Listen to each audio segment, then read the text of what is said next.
with the words that were said this last weekend. We need to make it unmistakable. Time has expired. I, as a member of Congress, stand with Israel, as do my colleagues on both sides of the aisle, and I yield back. Under the Speaker's announced policy of January 3, 2013, the gentlewoman from Ohio, Ms. Beatty, is recognized for 60 minutes as the designee of the Minority Leader. Thank you, Mr. Speaker. Mr. Speaker, I rise tonight to lead the Congressional Black Caucus Special Order Hour on When Women Succeed, America Succeeds. I am honored to serve as the co-guest anchor this evening with my colleague and classmate, the gentlewoman from Illinois, Congresswoman Robin Kelly. We realize the importance When Women Succeed, America Succeeds has on our economic agenda.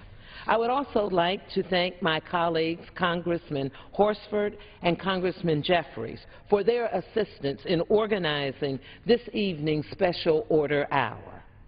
Too many women across America are being left behind in today's economy. As the President so passionately stated on his House floor speech of the State of the Union on Tuesday, today, women make up about half of our workforce, but they still make 77 cents for every dollar a man earns. This is wrong, and in 2014, it is an embarrassment. It is important for me to note, for black women, the pay gap is even larger. Black women on the average earn only 64 cents to every dollar a man earns. The President implored Congress, the White House, the businesses from Wall Street to Main Street to come together and give every woman the opportunity she deserves because, I quote, when women succeed, America succeeds. Well, Mr. President, I couldn't agree more, and I thank you for adding this statement, this call to action to your State of the Union. Many Democrats invited women from across America to attend the State of the Union address or to watch it. Women who are among long-term unemployed women who are making a difference in their community. Like in my community, a lady by the name of Amelia Codwell from the West Side, working as a home health aide, or to my guest Karen Morrison, working as an executive in health care. Both must balance the work life, and both understand that we must continue to mentor and provide resources to support women. Resources such as health care, child care, equal pay, affordable college tuition, early childhood education, economic development opportunities, and more advocates. Why? Because when women succeed, America succeeds. We know that women have made and continue to make great strides, but there is more work to be done. We must provide women with economic security and opportunities that they deserve, that their families need. I want to thank the Congressional Black Caucus Chairwoman, Marcia Fudge, for her leadership in making this a front-burner issue for the Congressional Black Caucus tonight. Just think about it. Jeannette Rankin, the first woman elected to Congress in 1917, who stood before this body and said, I may be the first woman to be here, but I won't be the last. And she was right. Congresswoman Shirley Chisholm, the first black woman to serve in this body, and the first in our nation as a female to run for President of the United States. And Leader Pelosi, the highest-ranking female elected to serve in American history, and the first female to serve as House Speaker. America is a much better place because of their service. But there are still far too many women who are left behind. We can help rectify that by making sure that we advocate for women's rights, to have the right to vote, to have pay equity, pay leave, and access to quality child care. This evening, we will have the opportunity to hear many first-hand stories about women and the challenges that they face and how we can help overcome them. Let me start by introducing my co-guest anchor, Robin Kelly, from the 2nd District of Illinois. Robin is no stranger to the challenges that women face in the workforce.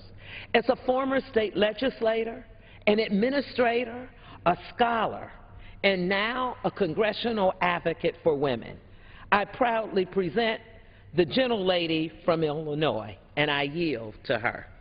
Thank you, Congresswoman Beatty. Thank you, Mr. Speaker. I want to thank all of my colleagues in the Congressional Black Caucus who have joined us here tonight and who continue to fight and serve as the conscience of our Congress. When women succeed, America succeeds. It's a simple enough concept, yet it hasn't received the attention it deserves in the policy arena.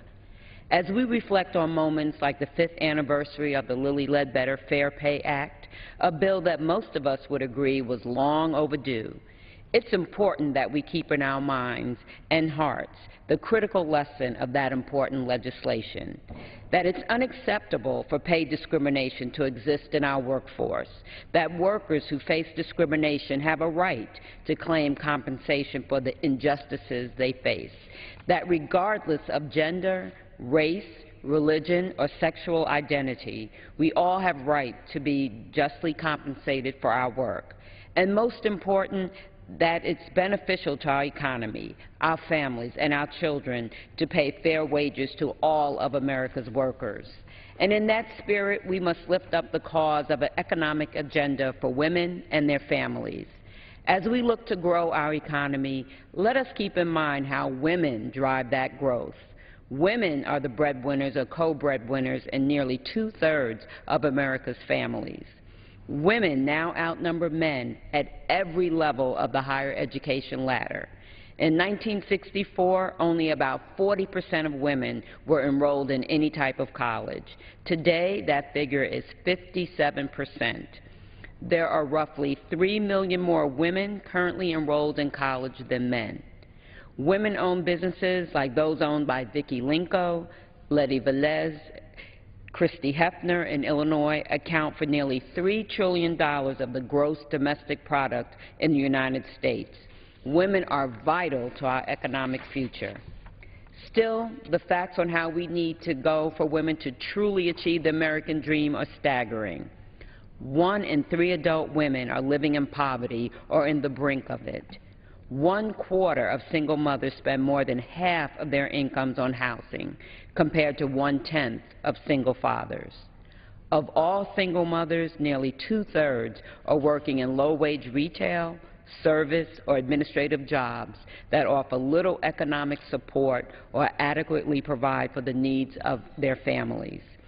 Women make only 77 cents for every dollar a man makes, a pay gap that exists even the first year out of college and continues through a woman's life. And if you're a woman of color, no matter what your education is, there is that gap, and the gap grows as your education increases. And wage disparities cost American women an estimated $400,000 to $2 million in lost wages over a lifetime. I now yield back to the gentlewoman from Ohio, Congresswoman Ms. Beatty. Thank you so much, Congresswoman Kelly, for providing us with those necessary statistics so we have a better understanding of, when we move forward, how we need to deal with making a difference in the lives of those women. And now I have the great honor to yield to the gentlelady from Ohio, from Ohio's 11th Congressional District. She is the chairwoman of the Congressional Black Caucus. She is a leader, a lawyer, and an advocate for the people. She leads the largest delegation of the Congressional Black Caucus in its history. We stand 43 strong, following her leadership. Please join me as I yield to Congresswoman, Chairwoman of the Congressional Black Caucus, Congresswoman Marcia Fudge. Thank you so very much, and thank you for yielding. I want to especially say this evening that as we talk about women, we are anchored tonight by two women, Congresswoman Beatty, of course, from the great state of Ohio, and Congresswoman Kelly from Illinois. I have had a wonderful opportunity to meet these outstanding women, and I am so pleased that they are here this evening. And thank them again for leading this special order hour for the Congressional Black Caucus. Today, members of the CBC raise our collective voices to advocate for a stronger economy by supporting and investing in working women across America. My colleagues and I know improving the economic condition of families and communities across the country begins with strengthening the economic position of women, because when women succeed, America succeeds. Last week, we marked the 5th anniversary of the Lilly Ledbetter Fair Pay Act, the first piece of legislation signed by President Obama. As a result of this important legislation, women can more effectively take legal action against employers for gender-based pay discrepancies. And while the Lilly Ledbetter Act helped provide a pathway for women to litigate pay discrimination, it does not address how we will invest in the economic future of working women in the United States. Today, women comprise almost half of the American workforce. The country has come a long way in promoting equal rights and equal pay for women, but it is unacceptable that in 2014, women still make 77 cents on the dollar compared to their male counterparts. In my home state of Ohio, women make approximately $10,000 less than men each year. And in my district, the median wage for women is 86% of the median wage for men. According to the 2010 census, in 40% of American households with children, women are the sole or primary providers. And over 30% of households headed by women are living in poverty. African American and Latino women tend to feel wage discrepancy more acutely, receiving approximately 64 and 55 cents on the dollar, respectively, when compared to white non-Hispanic males. This inequality must not continue. The economic security of our nation's children depends on women's access to fair pay. This nation cannot afford to continue treating women unfairly or leave women behind if they expect to strengthen and grow our economy. We can start to address this inequity by increasing the minimum wage. Almost 2/3 of workers earning the minimum wage are women. The minimum wage has not been sufficiently adjusted to reflect inflation, and increasing the minimum wage will help lift millions of women and children across the country out of poverty. It is also necessary to establish policies that enable working mothers to earn a living wage and to take care of their families. This requires workplace protections for pregnant workers, paid family sick leave for emergencies, and affordable child care. We cannot sit idle, as half of the population of our nation lags behind. I look forward to voting in support of measures that break down economic barriers, preventing women from reaching their full potential. Because when women succeed, we all succeed.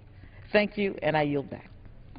Thank you, Congresswoman Fudge. Clearly, we can see that she is no stranger to advocating for women, for lifting women out of poverty and standing for women. Earlier today, Congresswoman Fudge had the opportunity to speak to thousands of women who are gathered here this week to advocate for the same agenda, women of the sorority, Delta Sigma Theta sorority, where she served as the 21st president. She spoke to them because they, too, join us in understanding that when women succeed, America succeeds. Now I would like to yield to the gentle lady from California's 3rd Congressional District, a woman who has a long history of standing up for people, a woman who understands when you talk about the statistics that we have heard tonight, and we will continue to hear tonight, about women living in poverty, A woman who only a few weeks ago, as we celebrated the 50th anniversary of President Johnson's war on poverty, led us in a press conference with his daughter. Standing with her were members of the Congressional Black Caucus. I call her a champion of the people. I call her our warrior of the people. Join me as I yield to the gentle lady from California, the Honorable Barbara Lee. Let me first thank you, Congresswoman Beatty, for those very humbling remarks, also for your tremendous leadership, and for the work that you do each and every day, not only for the people of your district, but for the people and the women and the children and families in the entire country. And I just have to say that you have certainly hit the ground running here in Washington, D.C., but I think you have because of your work, your life's work in Ohio and what you have done in Ohio as an elected official and how you have just charted the course for so many issues for so many women. So thank you again, and thank you for leading this tonight. And also to Congresswoman Kelly. I want to thank her for organizing this special order and also for being such a champion for women and children and also for your district in Illinois. And again, as two members, I've been here now for probably 8 terms, and you all have just arrived, and I just want to thank you. It's really an honor to work with you. Thank you. You know, Congresswoman Beatty, you earlier mentioned the President's quote, and I want to mention it once again, what he said during the State of the Union, because I think it's important to make sure that the country continues to hear that the President understands when women succeed, America succeeds, and is leading the charge in the White House for that in terms of his leadership. Today, women make up about half of our workforce, but they still make 77 cents for every dollar a man earns. That is wrong, and in 2014, it's an embarrassment. And so thank you again, Congresswoman Beatty, for reiterating the President's quote, because we can't forget that he truly is supportive of our overall agenda. It's simply unacceptable that women are still being paid 77 cents for every dollar that a man makes. And African American and Latina women are being paid even less, at 64 cents and 55 cents, while doing the same work as men. And that's why our Democratic women of the House, our leader, Congresswoman Nancy Pelosi, Congresswoman Donna Edwards, and Doris Matsui, they have launched, along with all of us, When Women Succeed, America Succeeds. And in drawing attention to the need for a true economic agenda for women and families in D.C., we all have been hosting a series of events in our districts across the country. And we're hearing the same thing. Congresswoman Kelly, Beatty, myself, Congresswoman Fudge from Ohio, we are all hearing the same thing. Now, Saturday, I was really thrilled and honored to have been joined by Leader Pelosi at my event in Oakland, and also former Congresswoman Lynn Woolsey, who so courageously told her story as a former public assistance recipient needing affordable child care, a good-paying job as a bridge over her troubled waters. And also at this event, I was joined by two of my constituents, Clarissa and Irma, who shared their struggle trying to really take care of their family. Now, Clarissa told us about her struggle as a single parent. When budget cuts caused her to lose the subsidy that she received to pay for child care, she was forced to pull her son, Javier, out of preschool and resign from her job to care for him during the day. Now, Javier started kindergarten unprepared and and is now in his second year catching up with his peers, and it's very difficult. But I tell you, Clarissa is an unbelievable mother. So Javier is going to make it, and he's going to be a true leader because of Clarissa, who is working each and every day to make sure that he catches up. But this didn't need to happen if she had had affordable child care. Also, it reminded me when I was in college with my two sons, and I always say that they were the two best educated children under 3 years of age. They were college educated under 3 years of age because I had to take them to class with me while a student in Mills College because I could not afford child care. Child care is so critical to the success of women. When women succeed, America succeeds. Now let me tell you about Irma. She's a single mother and a restaurant worker. low-wage worker. She shared her experience with pregnancy discrimination. And I tell you, there was not a dry eye in the room. Irma, like so many women, she became pregnant, and her manager reduced her work hours from 40 hours a week to less than 30 hours a week and assigned her difficult tasks. You know why they did that? To try to get her to resign. I mean, they had her doing work that she would never be allowed to do if her doctor had known that they were requiring her to do that. After assigning her a particularly difficult task when she was 8 months pregnant, mind you. Now, I've just got to say, Congresswoman Beatty and Kelly, you know what her manager told her? She said, well, if it's so hard, then why go to work? Why go to work? So Irma's story is the story of so many of our constituents. It also reminded me of, and my colleagues have mentioned Congresswoman Shirley Chisholm, the first African-American woman elected to Congress. She was fighting, when she was here in Congress, for pay equity for domestic women, and she was fighting for affordable child care and for education. Now, Congresswoman Chisholm was a founding member of the Congressional Black Caucus, and she was someone that many of us looked up to. Her passion for the plight of the working poor and for women was undeniable. So Leader Pelosi and myself, we unveiled the Shirley Chisholm Black History Stamp on Saturday during our panel discussion, and it was just really an amazing moment because people in that room, 500 of my constituents, young people, middle-aged, old people, my mother was there, my 89-year-old mother, my two sisters, people really understood when women succeed, America succeeds, and the fight that Shirley Chisholm mounted for that. In Brooklyn, and Congresswoman Yvette Clarke, I just have to say, serves in the spirit of Shirley Chisholm, and she and Congressman Jeffries and Rangel, Meeks, and Kelly, you all had the privilege to unveil Shirley Chisholm's stamp in Brooklyn. Once again, the message of Congresswoman Shirley Chisholm, when women succeed, America succeeds, is so relevant and so current today.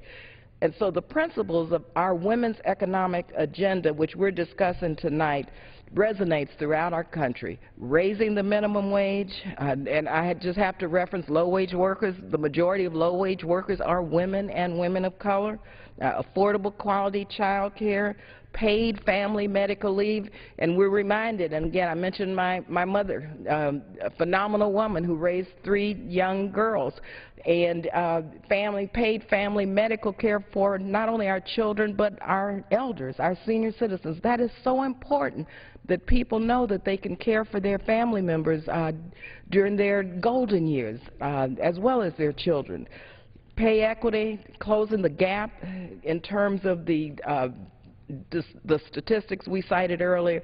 All of these efforts that we are mounting here in Congress, and hopefully we'll have bipartisan support for raising the minimum wage and this overall agenda, but all of this means that when women succeed, America succeeds. The success of women is truly central and integral to the success of our country as a great democracy which stands for liberty and justice for all. And so thank you again, Congresswoman Beatty and Kelly, for organizing this tonight. I have to close by just saying Congresswoman Shirley Chisholm was a true Delta woman. She was the epitome of a Delta woman. And so this week, once again, saluting Congresswoman Shirley Chisholm, and our overall women's agenda is just so timely and so profound, and thank you again for this moment. Thank you so much, Congresswoman Lee, and so timely are your words. And talking about Congresswoman Shirley Chisholm reminds me of a quote that I read of hers, and it said, "Tremendous amounts of talent are lost to our society just because that talent wears a skirt." And certainly, like you, she was a phenomenal woman. So let me thank you again for your personal story and for telling us the story of Irma.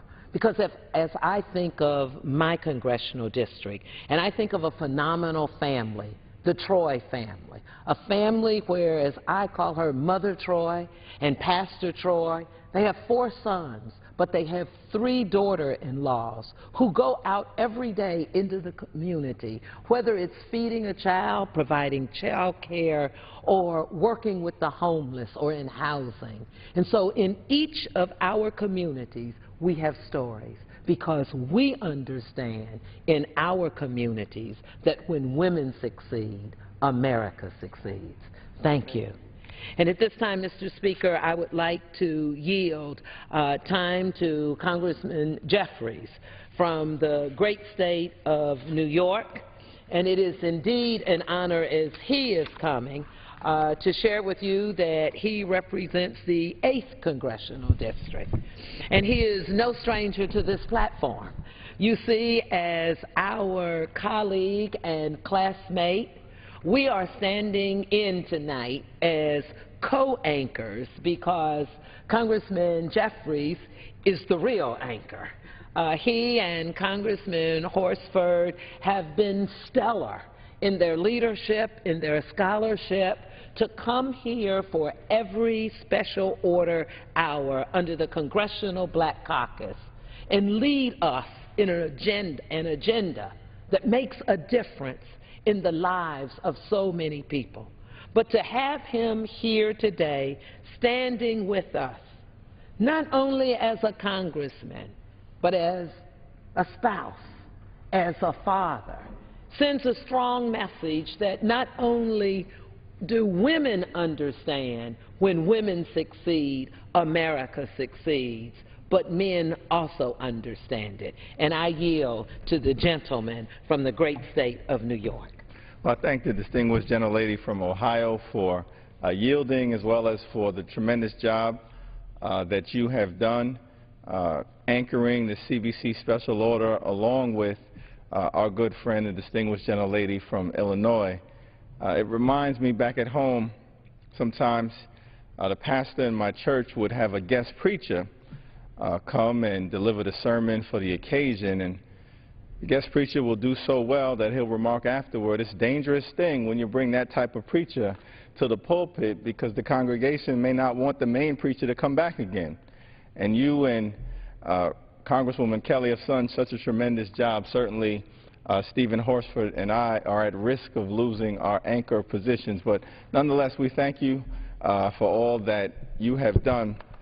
It was a particular honor on Friday, along with Congresswoman Yvette Clarke and Congresswoman Kelly and Greg Meeks and Charlie Rangel, to be at the official unveiling held by the United States Postal Service of the Shirley Chisholm stamp to commemorate the life and times of this tremendous woman, this member of Congress, this trailblazer, all that she had done. I recall that she once made an observation to a young person who was considering a career in public service, and asked Congresswoman Chisholm whether he should pursue this or not.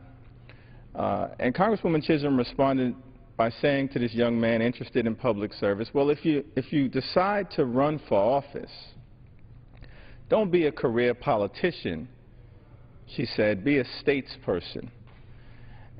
And Representative Chisholm explained that the difference is a career politician is only concerned with the next election, but a statesperson is concerned with the next generation.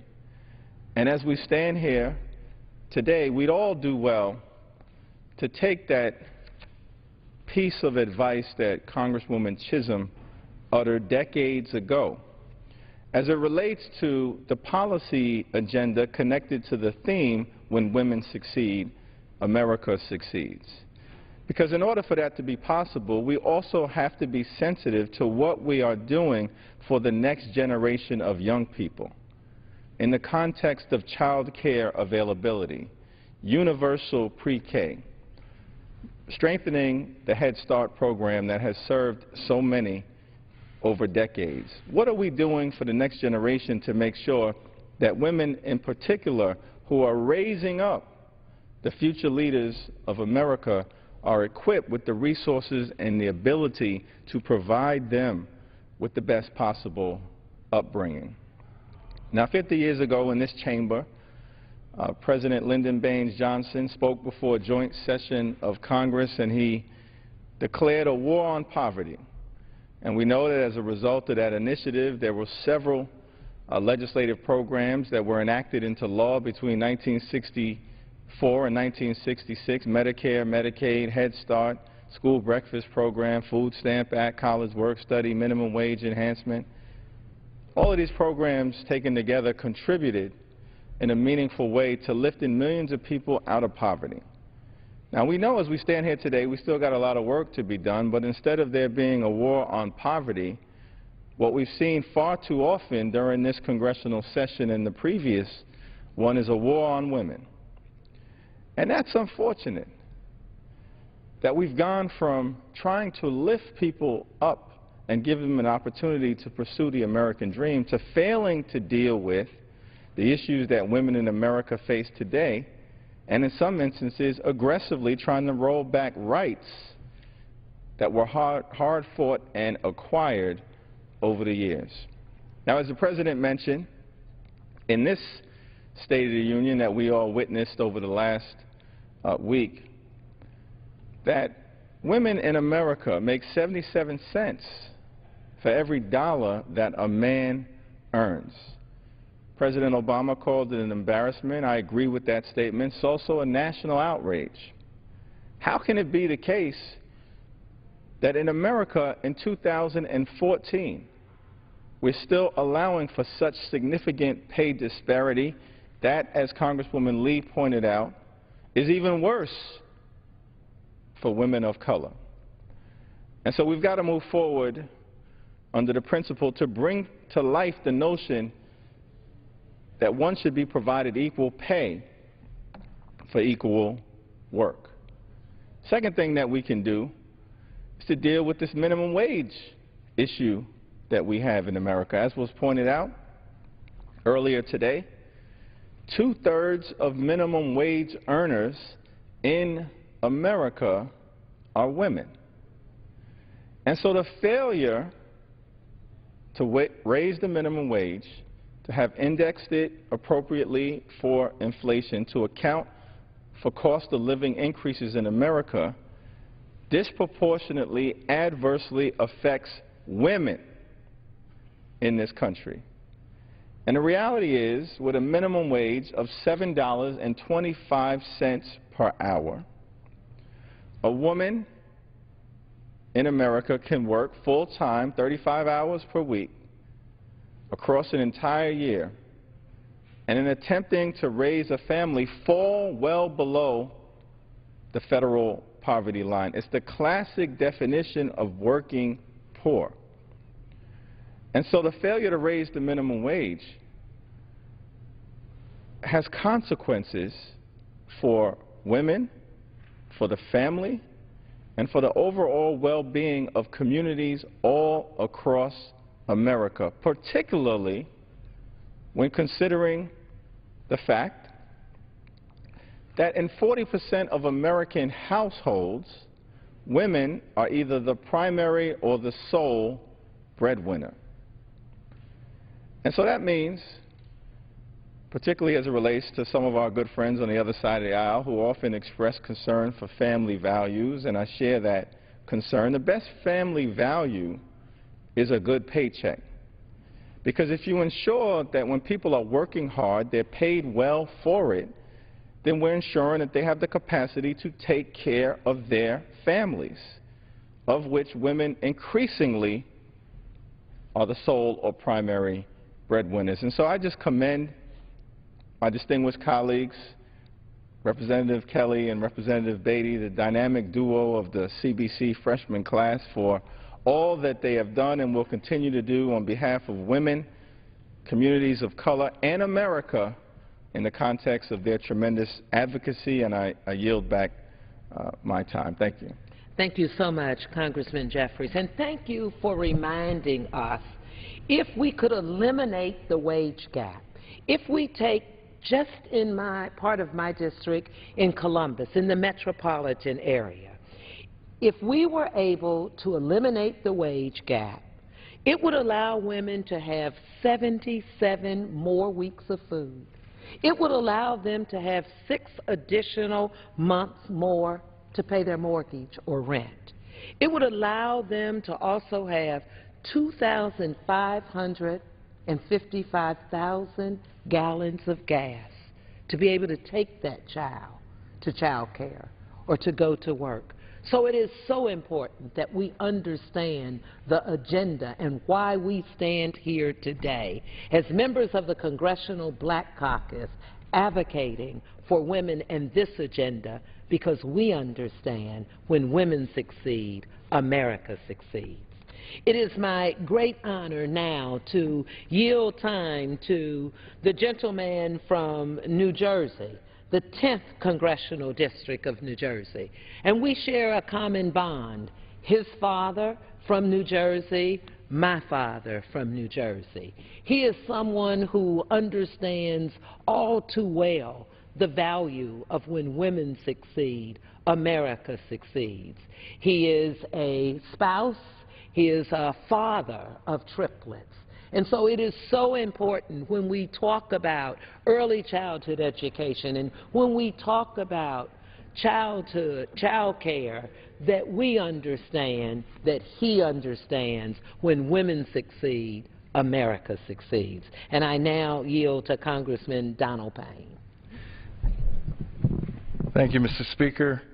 And let me just acknowledge my colleagues from the freshman class, the gentlelady from Ohio and the gentlelady from Illinois for anchoring this hour when women succeed, America succeeds. And I now am one of 2 members of the freshman class that has not had the opportunity to anchor this hour.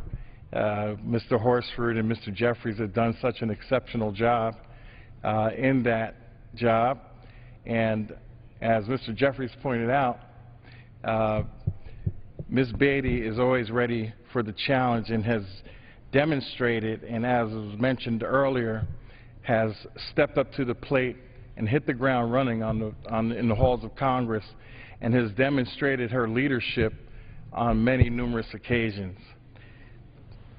So with that, let me just say that we know we've made great progress in this country closing the gender wage gap, but women still, as it's been stated, and we need to continue to let it resonate, earn just 77 cents on every dollar a man earns for the same work. And for women of color, unfortunately, naturally, I'm not surprised, the gap is even wider, with women of color earning just 64 cents for every dollar that a man makes.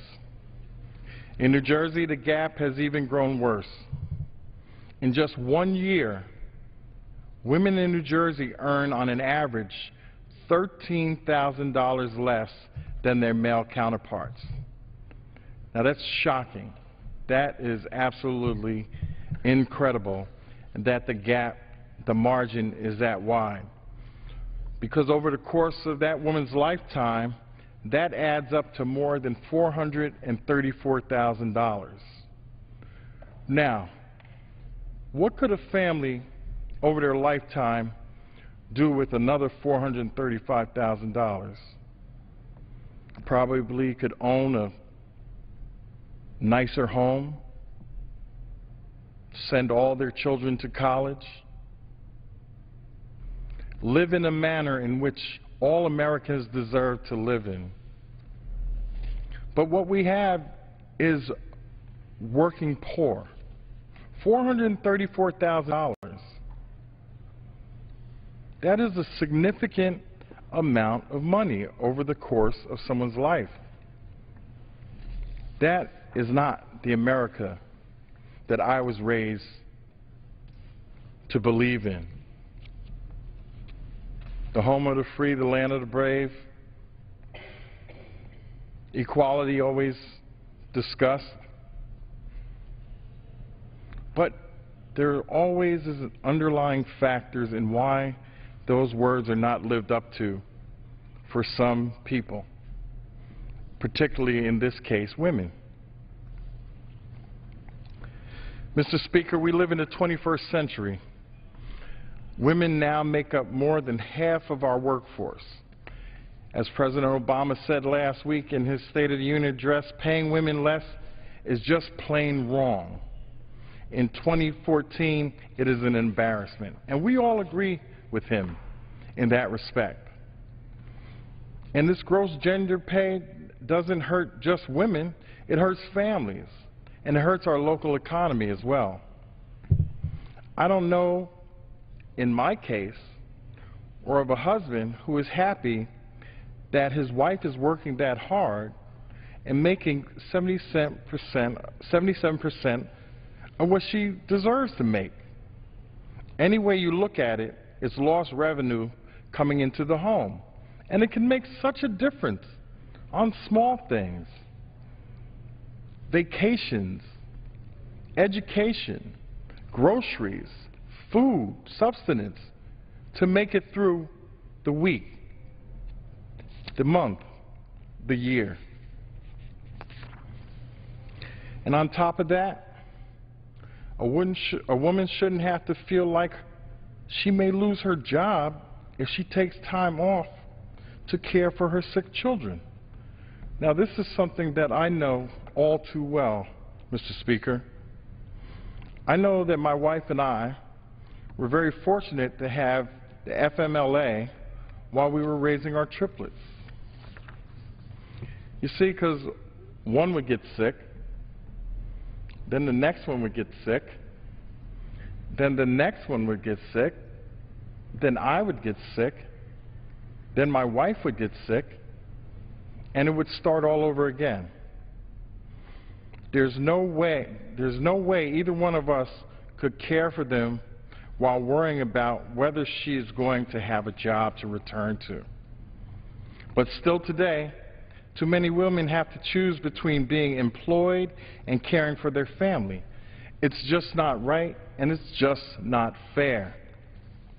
And finally, Mr. Speaker, in the greatest nation on earth, no one who puts in a 40-hour work week should be living in poverty, ever. They're playing by the rules. They're getting up every day, working hard, 2 and 3 jobs sometimes, and still not making ends meet. No one in this nation that plays by the rules should find themselves in that condition. In this country, it's just not about having a job, but it's about having a good job. More than 2/3 of minimum wage owners are women. We owe it to them to pay them a wage that they can actually live on and provide for their families. Because we know, Mr. Speaker, in many cases, that woman is the wage earner in the home, the only wage earner in the home. And to have them find themselves in that condition is unfathomable in the 21st century. I was very encouraged by the President's action to raise the wage for new government workers. It makes sense. It makes sense in this day and age to have a living wage, something you can take care of your family on. Congress needs to follow that example. There are many things that this Congress can do to ensure that women succeed. Pass the Paycheck Fairness Act, pass the Family Act, and raise the minimum wage for all. All of these measures have been blocked by my colleagues on the other side of the aisle. But the success of women in America cannot and should not be bipartisan as an issue. We must put our political differences aside and show this country that we care and we understand. We owe it to our mothers, we owe it to our wives, and we owe it to our daughters to provide them with the quality of life that they deserve. So I implore my fellow Americans that are watching this night, whether your member is a Democrat or a Republican to see where they stand on this issue, to check how they're voting in your interests. And if they're not voting in your interests, then you should remove them. Because when women succeed, America succeeds. And I yield back. Thank you so much, Congressman Payne. Land of the free, home of the brave. It reminds me of the words that Leader Pelosi talked about during the 165th anniversary of the Seneca Falls Convention, the first women's rights convention that addressed women in social, economic, and political life. And it said that women should be granted all the rights and privileges that men possessed. So thank you for that message. And as we continue at this hour, I would like to turn to my co-anchor and yield time to the gentlewoman from Illinois. Thank you, Congresswoman. I, too, feel compelled to tell my Shirley Chisholm story. As you've heard, I was privileged enough to be at the unveiling of her stamp, and I was very, very proud to be there. But also, I met Shirley Chisholm 22 years ago. I was the director of Minority Student Services for Bradley University, and we invited Congressman Chisholm out to be a speaker. And I picked her up from the airport and drove her back when her time was done. And we had the opportunity to have coffee together. And I felt her passion for the everyday person to improve their quality of life. And little did I know that she was planting a little seed in me, as she was the first black woman elected, and I am the 30th, and hopefully counting, black woman elected to Congress. So very proud of that moment, and gave me the opportunity to reflect when I heard all of her stories last Friday. You've heard from our many colleagues that nearly half of the workforce is female, yet two-thirds of all minimum wage workers are women. You've heard 40% of working women are their family's primary breadwinner. If these women were paid the same wages as their male counterparts, their family income would increase by $6,776 a year. This is a $245 billion increase in wealth nationwide. If women received equal pay, our economy would generate $447.6 billion in additional income. Again, we all would benefit from this, not just women. 41.5 million adult women and 16.8 million adult working women live in households below 200% of the poverty line. Women workers, single mothers, and low-income workers are the least likely to have access to paid leave and workplace flexibility offered through their employer, only exacerbating gender inequality and women's poverty. The United States, as we said, the wealthiest country in the world, is the only developed nation that does not require employers to provide paid maternity leave, and the family and medical leave protections that do exist fail to cover nearly half of all full-time employees. Revenue of women-owned businesses are 27% of men-owned businesses. I remember when I was a state representative, thanks to SEIU, being a child care worker for a day. And I went into the home of a woman who took care of other children for other women so that they could go to work. But both the child care worker and the mom going to work were both very low-wage earners. But if it wasn't for that low-wage earner child care worker, the mom couldn't afford to pay her, so she could then go to work. And it would be easy for the moms to stay home, but they didn't want to stay home. They wanted to work. They wanted to build their resume, and they also wanted to give their children the opportunity to be around other children and to learn from those low-wage child care workers. So both groups of women affected by the minimum wage in this country. But with that, I yield back. Congresswoman. Thank you so much for sharing your stories as my co-anchor. All evening, we've heard the stories of women who have advocated and fought in these chambers, women like Shirley Chisholm. We know the stories all too well of the Rosa Parks of the Barbara Jordans. And then as we look to education, we know the stories of women who serve as presidents of historically black colleges and universities, women like Dr. Janetta Cole, women like Cynthia Jackson Hammond at my alma mater, Central State University. We know women who have worked and earned their place in history because they understand that when women succeed, America succeeds. We know the stories of our parents. But one thing tonight I want to make sure that we add to these resources when we talk about economic development and we talk about child care and we talk about all the other services, pay equity and health care, and that is the right to vote.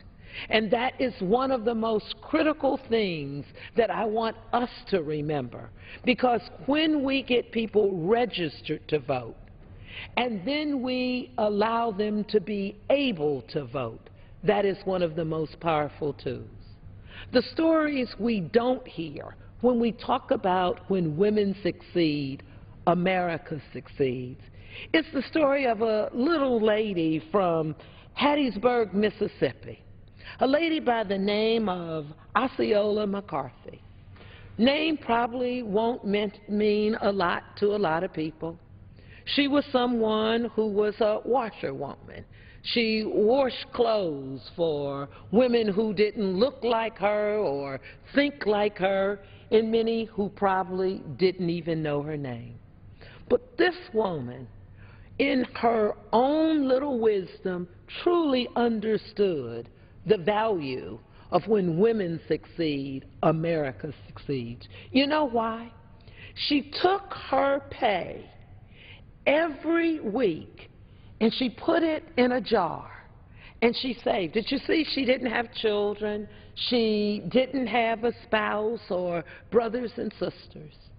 And she wrote a little note saying that she wanted these dollars to go to a child that was underserved, a child who would be able to take these few dollars and get a college education, because that would make a difference in that child's life.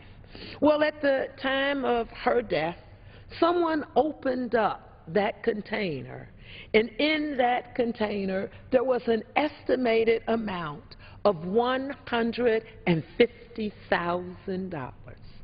So when I think about when women succeed, America succeeds, I will add the name of Osceola McCarthy to that list, because that's what we're talking about tonight.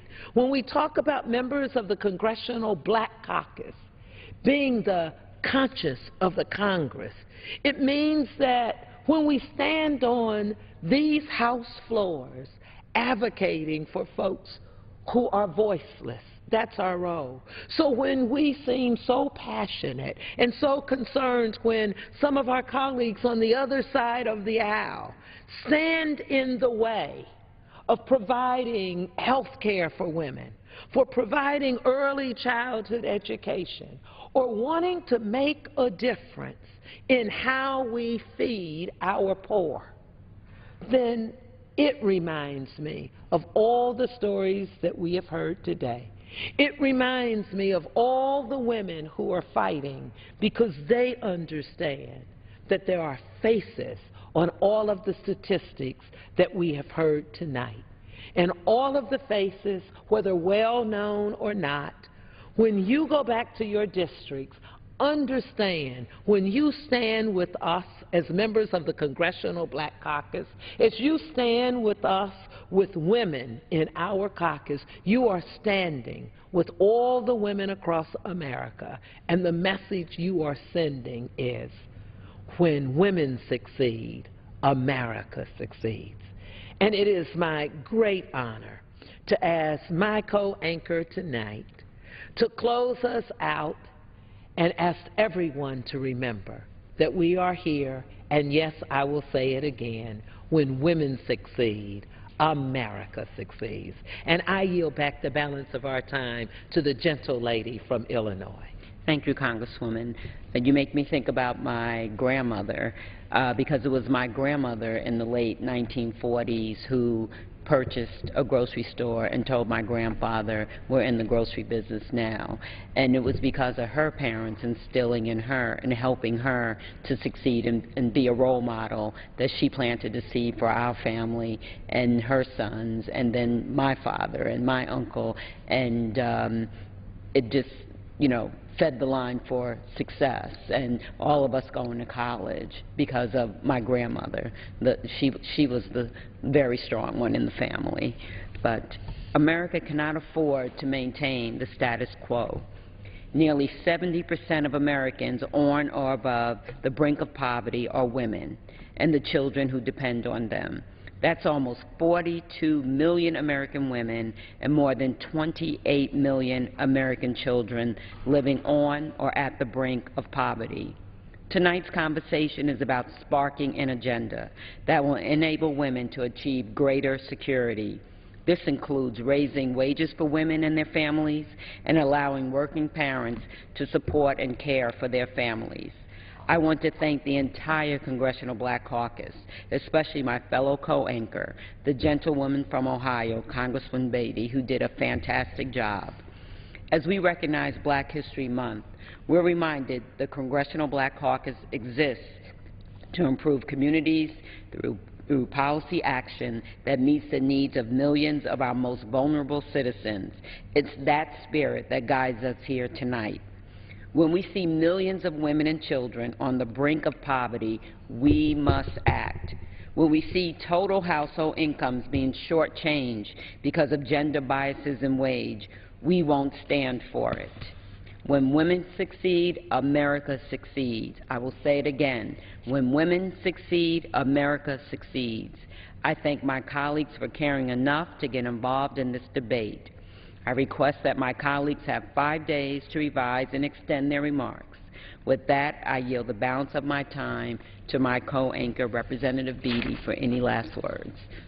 Let me just say as we close out that it is so important that you understand that our message tonight is certainly about making a difference in the lives of those who live in this wonderful country. So let me end as we started with, when women succeed, America succeeds.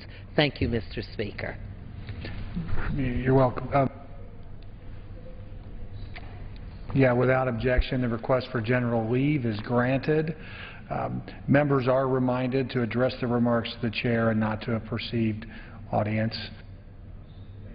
Thank you, Mr. Speaker.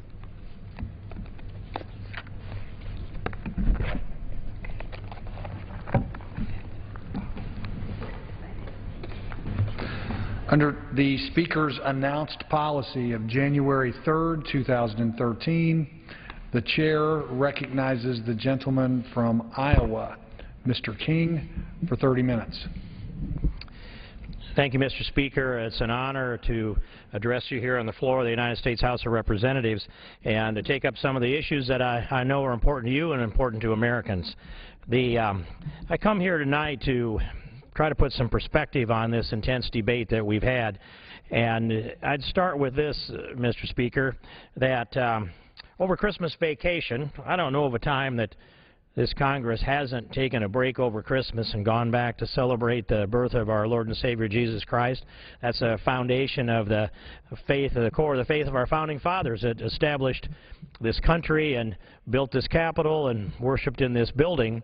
I do remember a Christmas Eve present that we got from the United States Senate Christmas Eve morning when they passed a version of Obamacare on a Christmas Eve vote. But I don't remember a president ever criticizing Congress for leaving town to go visit our families over Christmas vacation until this year, when our President of the United States, Mr. Speaker, made his trip to his home state of Hawaii and took his Christmas break out there with, took his family with him, and certainly most thinking Americans don't object to such a thing. But I remember a speech that he gave from Hawaii where he criticized Congress for leaving town over Christmas He said we should have stayed here in Washington and solved this myriad of problems we have in our nation, that going home apparently was inappropriate. Well, I think when they were here, when the Senate was in, voting on Christmas Eve morning, that morning when they delivered to us Obamacare, that was the time they should have gone home for Christmas vacation instead and listened to the American people. Because the aftermath of that was that there was a huge wave election in 2010, and Republicans in the House of Representatives ended up with 87 freshman Republicans as a result of the American people rejecting Obamacare. But nonetheless, Mr. Speaker, I bring up the point of the President's criticism of Congress for taking Christmas off and point out 3 other topics that he brought up in that speech. And he said he has an agenda for 2014, and this was a preview of his State of the Union address, I might add.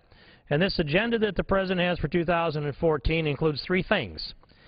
And that's extension of unemployment benefits, adding weeks on, what his number really is, but I know that they have supported 99 weeks, almost 2 years of unemployment. And then the other piece of it was to increase the minimum wage, and he's seeking to do that by an executive edict with regard to the federal employees. And the third piece was he called upon Congress to pass comprehensive immigration reform.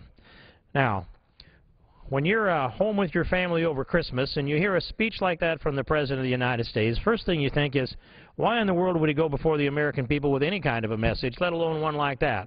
Don't take a Christmas break, and I'm going to tell Congress what they ought to do. They ought to pass a minimum wage increase, they should extend unemployment benefits, and they should pass, the President has said to us before, the Senate version of the Gang of Eight's comprehensive immigration reform bill.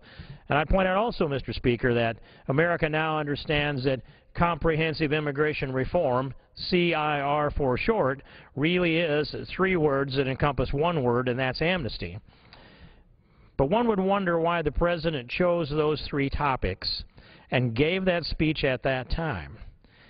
And I would give this answer, Mr. Speaker, no one should really wonder. A president of one party that has the same party that rules in the United States Senate and controls the agenda over there, who is opposed by Republicans in the House of Representatives, is going to do this predictably because tactically it's what you do in this business if you're not a uniter but a divider, and that is pick the topics that unify your party and divide the opposing party. So he picked 3 topics that just essentially and almost universally, I'll say virtually, unify the Democrat Party and are designed to split and divide the Republican Party. Minimum wage, for example. Now, I can go back quite a ways on how far back the minimum wage goes, but I can say, Mr. Speaker, that every time that Congress has raised the minimum wage, somebody has lost a job. It has cost jobs every time. We lose more and more of those entry-level job opportunities when the minimum wage goes up because employers can't afford to train unskilled workers and put them in the workforce and take on all of the risk, the regulation, the record-keeping, the liability, and sometimes the benefits package that's required. They can't afford to pay all of that and bring somebody into the workforce that has maybe no skills.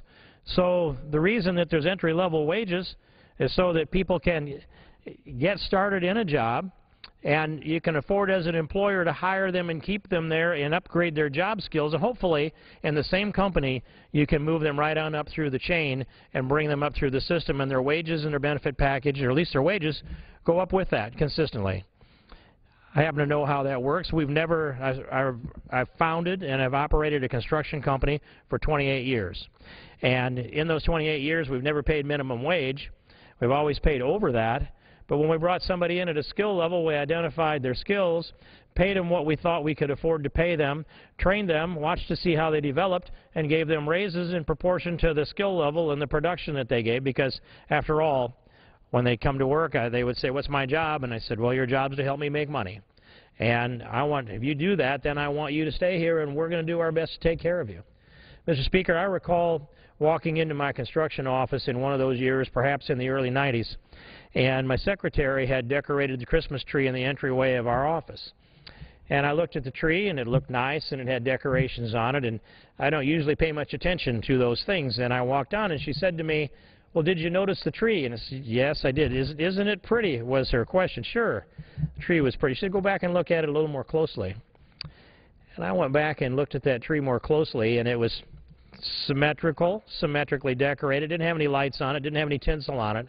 All it had on it for decorations were gold Christmas emblems that were a thin piece of something thicker than foil, but that kind of a texture, gold. And it would be a snowflake, a star, a baby Jesus, and different pieces from the nativity scene all over that tree. And then I looked at it and said, yeah, those are nice. And she said, look a little closer. And then she turned one of the decorations around on the back side, and on the back side there was engraved the name of one of our employees. And you look at another and it would be their spouse. And you look at another and it would be one of our employees' children. And by the time I had looked at those decorations on that tree, it occurred to me that the decisions that I was making that were designed to help the company make money also impacted the lives of not just the people that we were writing a paycheck to, but their spouse, their children, their family members, and that the responsibility of those decisions impacted all of the names on that tree directly. It's quite a thing to walk in and understand that, Mr. Speaker, and see how that is. But all of those people on that tree benefited from the decisions I made, hopefully, and we benefited, all of us together, from the work we did together. That's the way companies are supposed to be. Good companies, especially small companies, operate like families. Good companies today, large companies, talk about the culture of the workplace. They want that culture to be a culture that brings people back again, people that'll look forward to going to work every day. They want people to look forward to working with their colleagues and their coworkers, and they compete for good labor. So we don't need a federal government that gets in between an employer and an employee. This system of entry-level wages that gets people started in a job where they can learn a skill, learn customer relations, learn responsibility, learn to look people in the eye, learn to provide service, learn to smile and hustle and act like you like it. If you can do that, you're not going to be working for minimum wage very long. But the President and the Democrats want to divide that and put that minimum wage out of reach of a lot of employers, which means a lot of especially young people with no skills aren't going to get the opportunity. Divide, unify, virtually unify the Democrats, divide the Republicans with minimum wage. Next thing, raising unemployment, extending unemployment benefits to 99 weeks, Mr. Speaker. How can we possibly afford paying people not to work for 99 weeks? The long tradition in this country has been 26 weeks, a half a year. And a lot of times it's not people's fault when they get laid off. It might be seasonal, it might be the company folds, it might be the company downsizes. But that unemployment that's there is to give them a bridge to find another job, whatever they need to do to find that other job. And if this government decides, this Congress decides, that we're going to borrow money from the American people to run this government, borrow money from the Saudis, borrow money from the Chinese, $1.3 trillion borrowed from the Chinese, so that we can extend unemployment benefits and sometimes provide early retirement for people that decide, well, I can qualify for 99 weeks of unemployment. I'll be 65 by then. I can qualify then for Medicare and Social Security and my pension plan. No reason for me to find a job at age 63 because I managed, or because this federal government has managed to add on to 99 weeks of unemployment. It's not a wise thing to do. It's a bad policy for our economy, and it causes our workforce skills to atrophy, Mr. Speaker. So, having dispatched minimum wage and having dispatched extending unemployment benefits, now we're down to the third thing. But in each case, unemployment benefits and extending unemployment benefits also borrowed money to fund those projects that unify Democrats and divide Republicans. Part of Republicans are going to say, I'm going to go along with that because I don't want to take the political heat. Inside, they're going to think it's not a wise decision for this country. And they do the same thing with the minimum wage, increasing the minimum wage. So the President's dividing Republicans. He's unifying Democrats against Republicans. Third thing, Mr. Speaker, is this. The proposal that this Congress pass comprehensive immigration reform / CIR / amnesty. That is the big one of the 3 divisive agenda items that the President rolled out after he criticized Congress for taking Christmas off to visit our families. And some of the result of that, I think, has been the pressure that's felt by some of the leadership here in this Congress to produce a document that's called Standards for Immigration Reform. And so I received this document Thursday afternoon about 4:15, and I looked through this. These are principles on immigration, Mr. Speaker. And I looked through this, and it's got a preamble that starts out this way. Our nation's immigration system is broken. Well, that was the first half of the first sentence, and already I disagree. Mr. Speaker, our immigration system's not broken. We have a system of laws and a system set up for enforcement. It's not the system that's broken. It's the President of the United States who has prohibited his law enforcement officers from actually following the law. When the law expressly dictates that when encountered, they need to place people who are unlawfully in the United States in removal proceedings, and the President has prohibited ICE, for example, and the Border Patrol from carrying out the law. It's not the system that's broken. It's the President who has taken an oath of office that includes that he take care that the laws be faithfully executed, and I would close quote there, and that includes that. But the President instead taking care that the laws not be faithfully executed, and there are at least 5 different violations of his constitutional limitations with regard to immigration.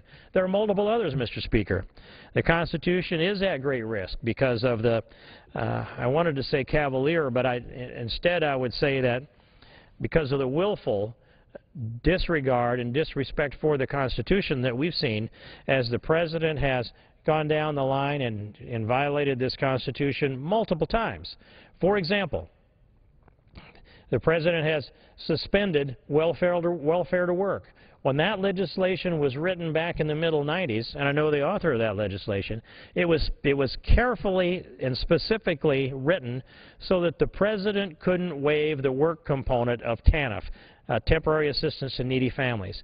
And even though the language is specific and the language is as tight as you could, at least they could think to write it at the time, the President has decided we're going to provide TANF benefits, but there's not going to be a work component. Of the 80 different means-tested welfare programs we have in the United States, at least 80 of them, only 1 required work. All of the hubbub on the floor of the House of Representatives in the middle 90s about welfare to work, there was going to be welfare reform, and people were going to be transitioning from welfare to work. All of that hubbub resulted in 1 policy, 1 program that required work. Temporary assistance to needy families. The President suspended the work component.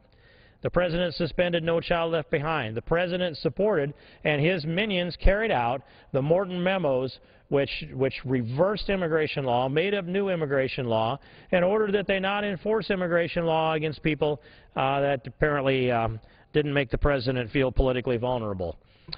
So that's just part of this. That takes us also, Mr. Speaker, down to Obamacare. And in Obamacare, there have been multiple times that the President has violated the law that carries his name and his signature. The first and the most egregious, no, excuse me, not the first, the most egregious was when the President announced sometime around, well, sometime last year that he was going to delay the implementation of the employer mandate. Now, the law, Mr. Speaker, the Obamacare law says that the employer mandate shall commence in each month after December of 2013. That means it starts in January, a month ago. We're into February now. The President has announced that he's going to delay it for a year. He has no authority, he has no constitutional authority to delay the implementation of Obamacare. He has none.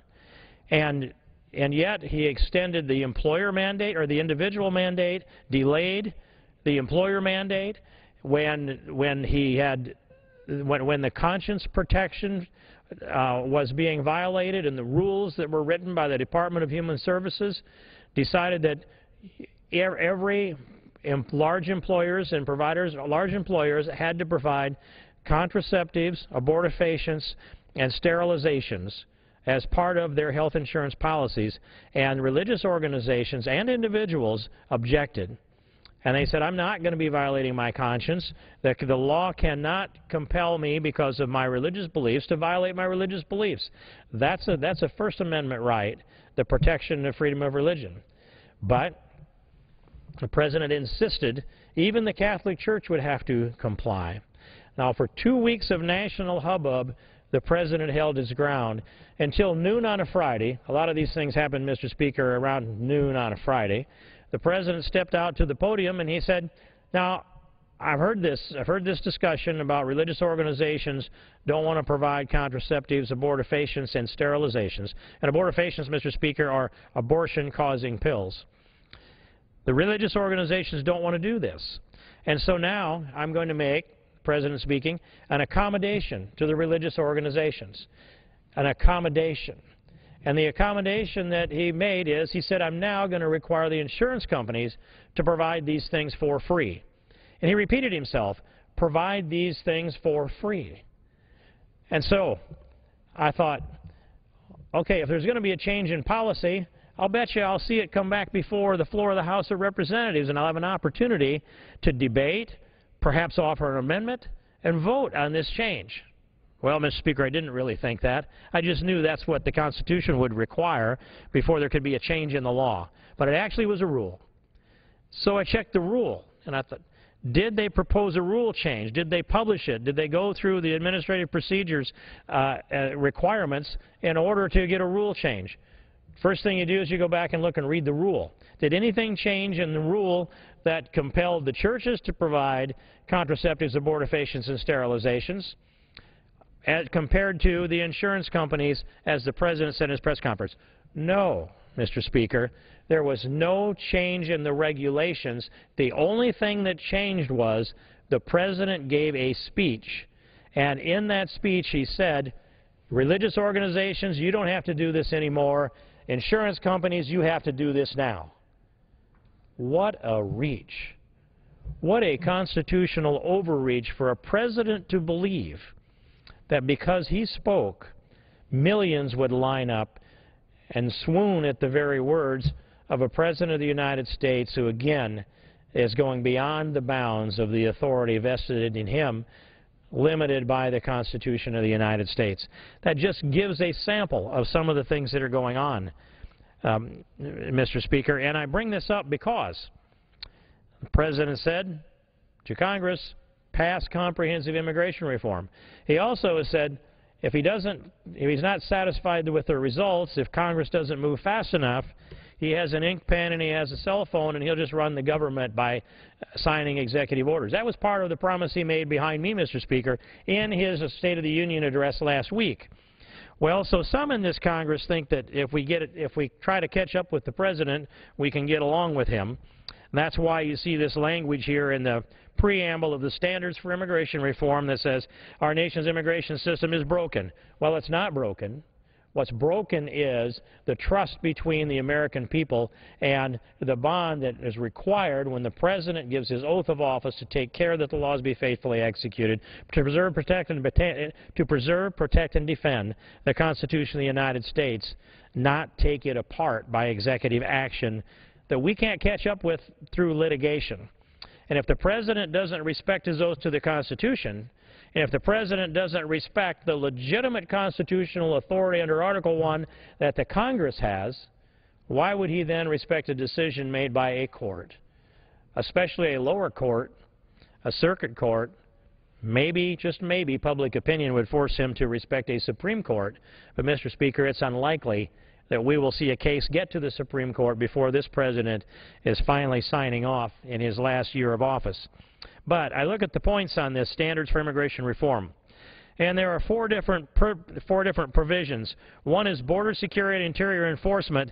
It says it must come first.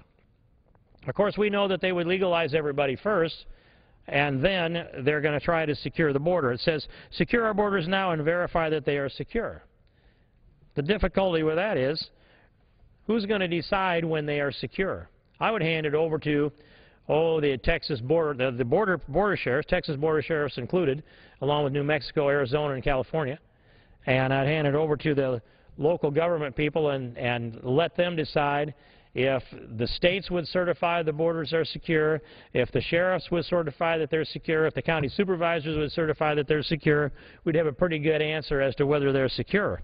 But we've heard those promises before. Janet Napolitano made it clear that she thought the borders were secure. And, of course, I don't believe that. When I mentioned earlier in a media program that just the children, the unaccompanied children that are being picked up along our southern border are running up to the numbers where for this year it looks like it's going to tally 50,000. 50,000 children, some of them little kids, tiny little kids that are being handed over to coyotes to be brought into the United States so they can qualify for the promise of the DREAM Act. 50,000 kids. That's not out of me. That's from the president of the Immigration Custom Enforcement, Chris Crane, who's a plaintiff in a lawsuit, by the way, that is stalled and sidetracked over to Eric Holder and other places. Next point is implement an entry-exit visa tracking system. Well, supposedly these are the broken parts of our immigration system. They're going to enforce the border because something's broken and they need to pass a new law. And we have the resources to enforce the law. We're spending over $12 billion on the southern border. And for about $8 billion, we could build a 4-lane interstate all the way from the Pacific Ocean clear down to Brownsville. But then the entry-exit visa system was passed into law. That is the system. It was passed into law in 1996. We have an entry system, but not an exit system. And so there's no balance of who's here. And by the way, if you do get that working, then who's going to keep track of who's here, at least theoretically, and how are you possibly going to enforce that, given that you have sanctuary cities, you have the equivalent of sanctuary states, you have an administration that refuses to allow their own people that are hired to do so enforce the law. So I don't know why this is a new piece, an entry-exit system. It's been the law since 1996. If we can't get that law enforced, why would a new one be enforced if this one is not? Item number 3, employment verification and workplace enforcement. That's actually pretty good. That's an E-Verify program, and the language defines it. It says they need a workable electronic employment verification system. Now, if you make that mandatory, you wonder about the freedom of the American people that now have to prove that they're an American before they can go to work. That's a new burden of proof that we haven't had before. And I don't want to speak too strongly against that, Mr. Speaker. I would just say instead, my New Idea Act is a better idea. What it does is it requires that, it clarifies that wages and benefits paid to illegals are not deductible for federal income tax purposes. It allows the IRS to come in and do an audit. And in that audit, they can run the names of the employees through E-Verify. And if the employer uses E-Verify, they get safe harbor on any violations of hiring people that can't lawfully work in the United States. But the IRS can look at that and say, well, you had a chance for safe hire. You didn't use E-Verify. These employees, you declared, can't lawfully work in the United States, and you can't lawfully deduct the wages and benefits that you paid to them. It's not a business expense to break the law. And so the IRS would deny those expenses, those business expenses for salary and benefits, and they could attach interest and penalty. And so your $10 an hour illegal becomes about a $16 an hour illegal, and you have voluntary compliance with E-Verify. Much, much better approach to this situation. But it's still, point number 3 isn't so bad. Reforms to the legal immigration system. That is, they want to accelerate legal immigration, Mr. Speaker, and the needs of employers and the desire for those exceptional individuals to help our economy. Well, there's some truth in that, but we're bringing in 1.2 million legal immigrants a year and giving them an opportunity to path to citizenship. 1.2 million. Now, those folks that want to change all this policy and grant amnesty for everybody that's here, and then open the doors up for an accelerated legal immigration to go on after that to the tens of millions. And we're not talking about 11 million. We're talking about 11 million times some multiplying factor that's probably closer to 3 times or more than that over the next, say, 20 years. So we need to come to a conclusion as what's an appropriate number of legal immigrants to come into America. I think 1.2 million is plenty generous, and I think then we should start to upgrade those applicants so that they are young, they have education, they have language skills, they have learning capacity, they have an ability to assimilate into the American culture and the American civilization and contribute and pay taxes so that they carry their share of the load, because the day is going to come that they're not. And then, Mr. Speaker, I'd take us down to the lower end of this. First, the DREAM Act gets addressed, and it pretty much embraces Dick Durbin's DREAM Act. And, of course, I reject that for the sake of this, that, again, it rewards lawbreakers. But in the final paragraph, the concluding paragraph, it says, individuals living outside the rule of law. It says, Mr. Speaker, and I quote, there will be no special path to citizenship for individuals who broke our nation's immigration laws. Close quote. There'd be no special path to citizenship. Well, let me just say that if you put people on a